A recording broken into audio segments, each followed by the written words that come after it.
రండి గోపి, రండి కూర్చోండి.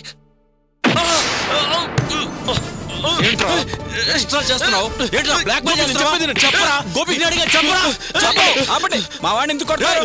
అడగడానికి నువ్వు ఆగరా. గోపి కొట్టండి, కొట్టండి, ఇంకా కొట్టండి, కసి తీరా కొట్టండి, కొట్టండి. ఏంట్రా ఇది? ఏంటిది? ఏంటిది? నా చెల్లెలతో ఫోటో తీసుకుని దాని జీవితం నాశనం చేయాలని చూస్తున్నావా? అసలేం ప్లాన్ చేసావు నువ్వు? వాడే ప్లాన్ చేయలేదు, ఏ ఫోటో దిగలేదు. ఆ రాణియే కావాలని మా రూమ్కి వచ్చింది, హెల్ప్ చేయమని చెప్పి అడిగింది, అందుకే మేము హెల్ప్ చేసాం. అంతే. ఏమన్నావురా? హెల్పా? ఇలా ఫోటో తీయించుకోవడం హెల్పా? ఫోటో తీసుకుని పెళ్లి కొడుకు వాళ్ళ దగ్గరికి వెళ్ళి రాణి గురించి ఏం చెప్పారా? దాని క్యారెక్టర్ గురించి చీప్ గా మాట్లాడలేదు. నాకు ఈ ఫోటో ఒరిజినల్ కాపీ కావాలి, ఒరిజినల్ కాపీ కావాలి. నువ్వు లోపలికి వెళ్ళి అర్జెంట్ గా కబోర్డ్ లో ఉన్న ఒరిజినల్ చిప్ తీసుకురారా. తీసుకొస్తాను గోపి, ఇచ్చేస్తాను గోపి.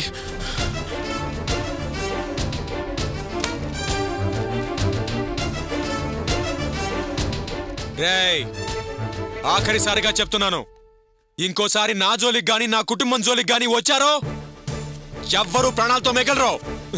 గోపి, మీరు నన్ను తప్పుగా అర్థం చేసుకోకండి. నిజంగా నేనే రేపు ఆ చిప్పు మీ ఇంటికి తీసుకొచ్చి ఇద్దామనుకున్నాను.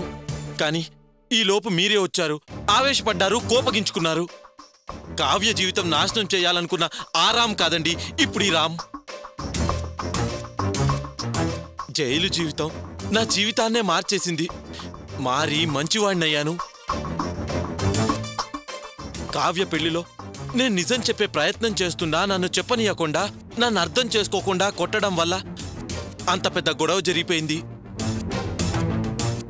ఏ గోపి, తప్పు చేసిన వాడు మారి మంచివాడిగా మారకూడదా? మారే అవకాశం లేదా? ఇవ్వరా? ఇంకెప్పుడు తను చెడ్డవాడిగానే ఉండాలా? అందరూ ఆలోచించినట్టే మీరు ఆలోచించకండి గోపి. ప్లీజ్, నువ్వైనా అర్థం చేసుకో. మీ చెల్లెలు తన ఫ్రెండ్తో కలిసి నా రూమ్కొచ్చి ఎలాగైనా ఈ పెళ్లి ఆపాలని ప్రాధేయపడింది. ఆ క్షణంలో నాకింతకంటే మంచి ఐడియా రాలేదు. ఆమెకి ఎలాగో అలా సహాయం చేయాలని ఇలా చేశాను తప్ప నాకు ఏ చెడు ఉద్దేశం లేదు. ఇది నిజం గోపి, దయచేసి నా మాట నమ్ము. చూడు, నువ్వు మారావని నమ్మి నిన్నిప్పుడు వదిలేసి వెళ్ళిపోతున్నాను.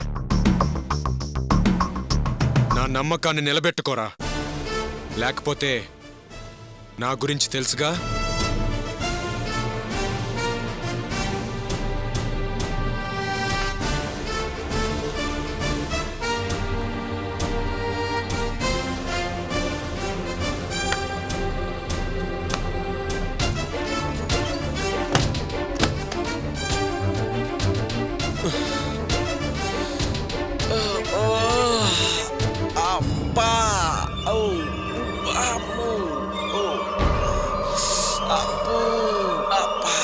బాగా గట్టిగానే తన్నాడ్రా బాబు.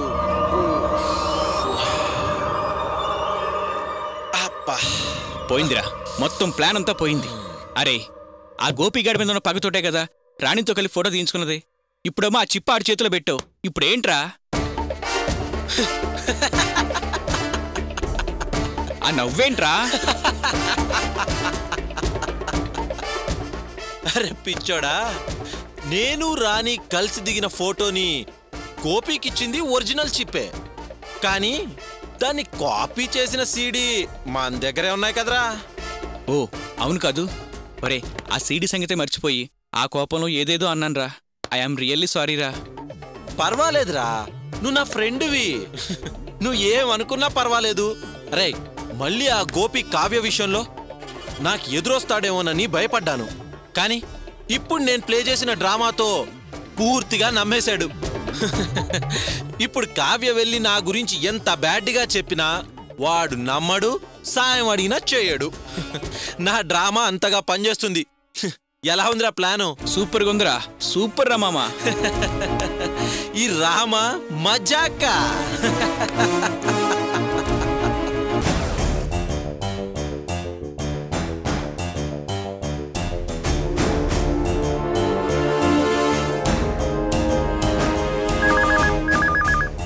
అమ్మా రేవతి, ఆ ఫోన్ ఎక్కడి నుంచో చూడు.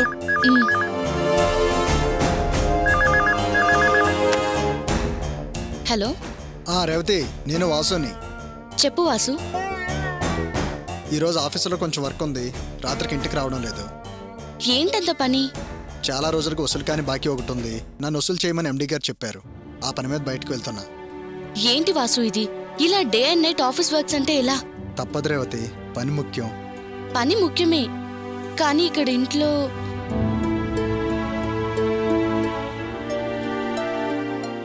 సరే రేపు తొందరగా రా. వస్తావు కదా? వస్తాను, కానీ ఏంటి ఇంట్లో ఏదో అంటున్నావు? ఏమైంది? ఏం లేదులే, నువ్వు వచ్చాక మాట్లాడుకుందాం. ఏదో చెప్పబోయి ఆగావు కదా, ఏంటది? ఏం లేదులే వాసు, రేపు వచ్చాక చెప్తాను కదా. సరే.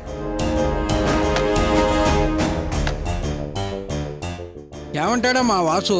ఆఫీస్లో ఏదో వర్క్ ఉంది, రాత్రికి రావడం కుదరదు, రేపు పొద్దున్నే వస్తానని ఫోన్ చేశారు మావయ్య. ఇంట్లో ఇంత పెద్ద సమస్య ఉంది, వాడికి ఇంకా తెలియనే లేదు. నేను విషయం చెప్దామని చూశాను, కానీ ఎందుకు ఇప్పుడు చెప్పి టెన్షన్ పెట్టడమని చెప్పలేదు. అదే నిజమేలే అమ్మా, వాడికి చెప్పి వాడిని టెన్షన్ పెడతాం ఎందుకు? అయినా ఆ విషయం కనుక్కోవటానికి గోపి వెళ్ళాడుగా, వాడిని రాని. అడుగో గోపి వచ్చాడు. ఎరా గోపి, ఏమైందయ్యా? ఏ సమస్య లేదు కదా? ఏ సమస్య లేదు, రాదు కూడా. మొత్తం ఆధారాలన్నీ తీసుకొచ్చేశాను. ఏం తీసుకొచ్చావురా? ఇదిగో ఈ చిప్పులో రాణి వాడితో తీయించుకున్న ఫొటోస్ అన్నీ ఉన్నాయి. అవి తెచ్చేశాను. ఇంకా రాణికి ఏ ఇబ్బంది ఉండదు.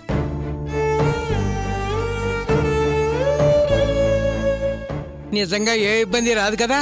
వాడు రాణి వంక కన్నెత్తి కూడా చూడడు నాన్న. అలా బుద్ధి చెప్పాను. నువ్వు ఇంకా భయపడకు.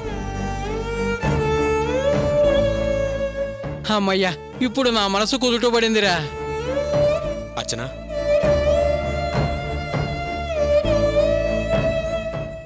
వీటిని తీసుకెళ్లి కాల్చేయి.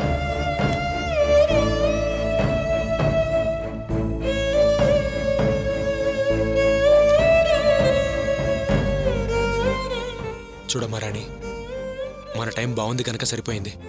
లేకపోతే పెద్ద ప్రమాదమే జరుగుండేది.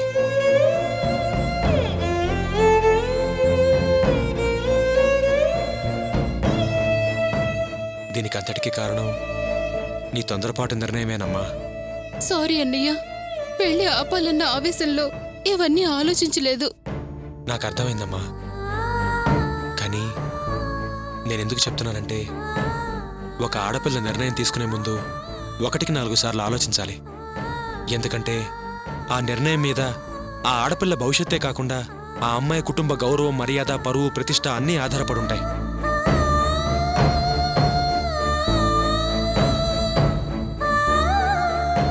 నువ్వు తొందరపడ్డావు. సర్లే, ఇంకెప్పుడు ఇలా చేయకు. అయినా అందరి గురించి మంచిగా ఆలోచించి అందరూ బాగుండాలని నేను అనుకుంటాను కాబట్టే నేనంటే నీకు ఇష్టం లేదు కదూ? నా మీద ప్రేమ, అభిమానం తగ్గాయి కదూ?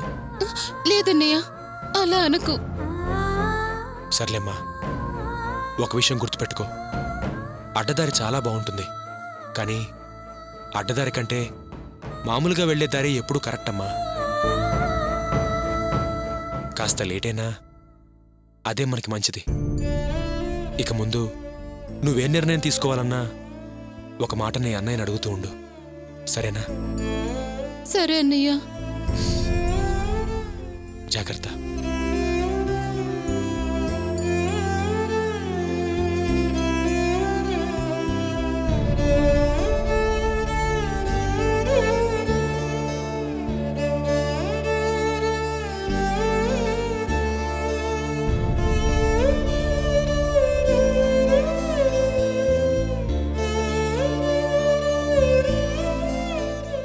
మావయ్య, దీన్ని కాల్ చేయండి. అలాగేనమ్మా.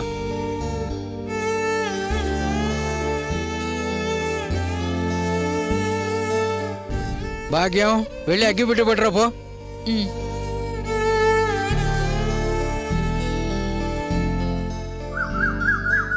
లక్ష్మీ అత్తయ్య, కాఫీ. వద్దమ్మా, పూజ ఎక్కి తాగుతాను. ప్రియా, కాఫీ తీసుకో. ఏంటొదినా ఇంత సంతోషంగా ఉన్నావు? ఏంటి సంగతి? మంచి వార్త తెలిసింది, అందుకే ఆనందంగా ఉంది. రేపు మా అన్నయ్య జైలు నుంచి రిలీజ్ అయ్యి వస్తున్నాడు. ఏంటి, మీ అన్నయ్య జైలు నుంచి రిలీజ్ అయ్యి వస్తున్నాడా? అవును. ఈ విషయం నీకెలా తెలిసింది? కానిస్టేబుల్ రామస్వామి చెప్పాడు. మంచి నడవడిక వల్ల రిలీజ్ అయ్యే లిస్టులో మా అన్నయ్య పేరు కూడా ఉందంట. చాలా సంతోషంగా ఉందొదినా. నేను త్వరగా రిలీజ్ అవుతాడు అన్నాను, కానీ ఇంత త్వరగా రిలీజ్ అవుతాడని అనుకోలేదు. ఏంటొదినా, ఇప్పుడేగా మీ అన్నయ్య రిలీజ్ అవుతున్నాడు అని ఆనందపడ్డావు. అప్పుడే ఎందుకు అంతలా బాధపడుతున్నావు? ఏమైంది? బాధపడక ఏం చేయమంటావు చెప్పు. జైలు నుంచి వస్తున్న మా అన్నయ్యను రా అన్నయ్య అని ప్రేమగా దగ్గరుండి పిలవగలనా? ఈ సంతోషం ఎవరితో పంచుకోగలను? ఈ 4 గోడల మధ్య నీతో తప్ప ఇంకెవరితో చెప్పగలను? నా ఈ పరిస్థితి మరే ఆడపిల్లకి రాకూడదు. నేను దురదృష్టవంతురాల్ని. సంతోషం కూడా నలుగురితో పంచుకోలేని పాపిష్ట జన్మ నాది. మంచిగా మంచి మనిషిగా మారొస్తున్న మా అన్నయ్యను మనస్ఫూర్తిగా రా అన్నయ్య మా ఇంటికెళ్దాం అని అనగలనా? ఇన్ని రోజులు జైల్లో ఉన్నాడు పాపం. ఇప్పుడెక్కడుంటాడో? జైల్లో ఉన్నప్పుడు కూడా ఒక్కసారి చూశాను. ఇప్పుడు ఆ దృష్టం కూడా చేజారిపోతుంది. మా అన్నయ్యతో నేను మాట్లాడలేని పరిస్థితి. వదినా, మీ అన్నయ్య జైలు నుంచి వస్తుంటే ఇంట్లో అందరికీ చెప్పి ఆనందపడలేకపోతున్నాననే కదా నీ బాధ. నాతో రా. ఏం చేయబోతున్నావు ప్రియా? నువ్వు రావదినా, చెప్తాను. పిట్ట లైన్లోకొచ్చింది. గుడ్ మార్నింగ్ నాన్న. గుడ్ మార్నింగ్ అన్నయ్య. మావయ్య కాఫీ. వదినా, ఈ న్యూస్ పేపర్లో నీకో గుడ్ న్యూస్ ఉంది. ఏంటి గుడ్ న్యూసా? అవునొదినా, సత్ప్రవర్తన వల్ల జైలు నుంచి 112 మంది ఖైదీలను విడుదల చేస్తున్నారు. అందులో మీ అన్నయ్య పేరు కూడా ఉండొచ్చు కదా.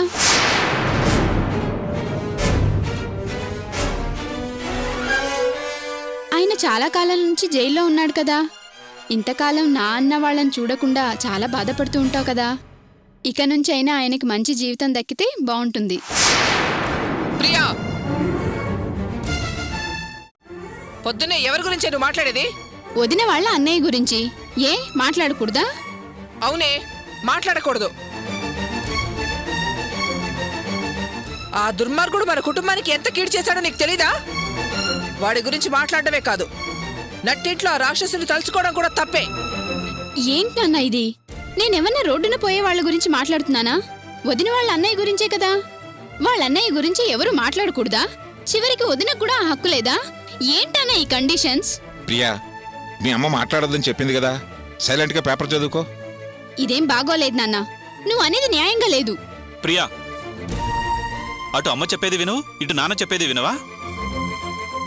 నీ పాటికి నువ్వు న్యాయం ధర్మం అంటూ మాట్లాడుతున్నావు. వాడేమన్నా స్వాతంత్ర పోరాటం చేసి జైలుకెళ్ళాడా? అర్చన జీవితం నాశనం చేయాలని చూసి జైలుకెళ్ళాడు. వాడి గురించి మాట్లాడకుండా నోరు మూసుకుని కూర్చో. నువ్వు చెప్పేది కరెక్టే అన్నయ్య. కానీ ఈ లోకంలో తప్పు చేయని మనుషులెవరు? తప్పు చేసిన మనుషులు ఎంతో మంది మారి మంచిగా బ్రతకట్లేదా? ఎవరి గురించో ఎందుకు, కావ్య జీవితాన్ని నాశనం చేయాలనుకున్న ఆ రామ్ మారిపోయి మంచిగా మనిషిగా బతకట్లేదా? అతన్ని మనం మన కుటుంబంలో ఒక్కడిగా మంచివాడిగా మనం చూడట్లేదా? రామ్ కో న్యాయం, వదిన వాళ్ళ అన్నయ్య కో న్యాయమా? ఏంటే మాటకు మాట సమాధానం చెప్తూ ఎదురు ప్రశ్నలు వేస్తున్నావు? ఎవరిని క్షమించాలో ఎవరిని క్షమించకూడదో మాకు తెలుసు. నువ్వు చెప్తే నేర్చుకునే స్థితిలో మేము లేవు. మీరు అలాంటి స్థితిలో లేరనే నేను మీకు చెప్పాల్సి వస్తుంది.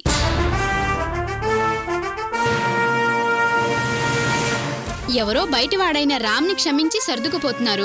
అలాంటిది వదినే వాళ్ళ అన్నయ్యని ఎందుకు క్షమించలేరు అని అడుగుతున్నాను. మూతి పగల కొడతాను, మాటకి మాట అనకుండా. అయినా జయంతి అడగాల్సిన మాట నువ్వు అడుగుతున్నావేంటే? ఏమ్మా, దీనికి చిలక పలుకులు నేర్పించి నువ్వు తమాషా చూస్తున్నావా? మళ్ళీ ఈ కుటుంబంలో గొడవలు పెట్టాలని చూస్తున్నావా? ఏంటే ఇదంతా? నీ ట్రైనింగేనా? అయ్యో, నాకేం తెలీదండి. అసలు పేపర్ చూసింది తనా నేనా? ఏ ప్రియా, నువ్వు మాట్లాడి నన్ను తిట్లు తినిపిస్తావేంటి? నీ మూలంగా అందరూ నన్ను తప్పు పడుతున్నారు. నేను నీతో అసలేమైనా అన్నానా? అన్నయ్య, వదినే నాతో ఏం చెప్పలేదు. అయినా చెప్తే నేర్చుకుని మాట్లాడే అంత చిన్నపిల్లని నేనేం కాదు. నాకు ఆలోచనలున్నాయి, తెలివితేటలున్నాయి. పాపం వదిన వాళ్ళకి వాళ్ళమ్మతో ఎలాగూ మాటలు లేవు. ఇక తన అనుకున్న మనిషి వాళ్ళన్నయ్య ఒక్కడేగా. ఇప్పుడు మీరు అతనితో మాట్లాడొద్దు అంటే వదినకి అందరూ ఉండి కూడా ఎవరూ లేనిదైపోదా? తనని చూస్తుంటే జాలి అనిపించటం లేదా? ప్రియా, ఇంతకీ ఇప్పుడు నువ్వు చెప్పేదేమిటి? ఏం లేదు నాన్న. జైలు నుంచి తిరిగొచ్చిన అతన్ని ఎవరూ మంచివాడిగా అంగీకరించకపోతే మళ్ళీ చెడ్డవాడిగా చెడ్డ పనులు చేయాలనిపించదా? అలా కాకుండా మనం క్షమించి మనిషిగా మనలో ఒక్కడిగా ఆదరిస్తే మనసు మారదా?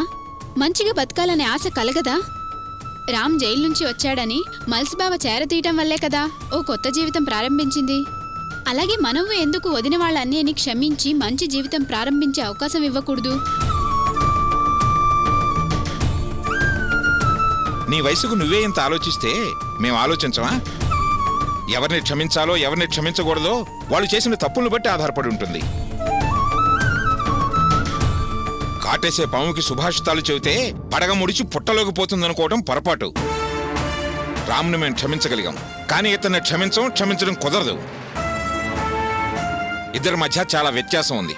ఇక ఆ విషయం గురించి మాట్లాడుకో. ఏయ్, వెళ్ళి నీ పని చూసుకో. ఆఫీస్ టైం అవుతుంది, టిఫిన్ రెడీ చేయి.